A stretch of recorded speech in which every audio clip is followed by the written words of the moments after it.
আসসালামু আলাইকুম। স্ক্রিনে লক্ষ্য করুন, গোলাম মাওলা রনি কইলেন যে সংসদ ভবনের সামনে আমেরিকার 250 বছরিক প্রতিষ্ঠা বার্ষিকী উদযাপন করতেছে যারা বাংলাদেশটাকে আমেরিকার কাছে বিক্রি করে গোলামি চুক্তির মাধ্যমে ক্ষমতায় বসে আছেন।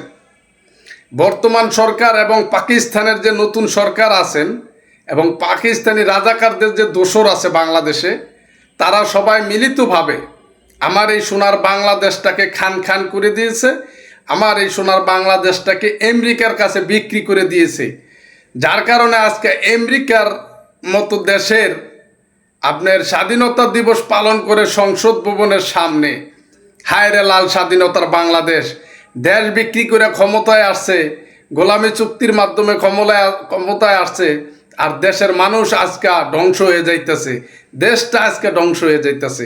সবাইকে বলবো, দেশের মানুষ সবাই সতর্ক হন, পাকিস্তানের প্রধানমন্ত্রীর হাত থেকে বাংলাদেশটাকে রক্ষা করুন, জয় বাংলার স্লোগান দিয়ে আবার নতুন করে রাজাকার মুক্ত বাংলাদেশ গড়ুন।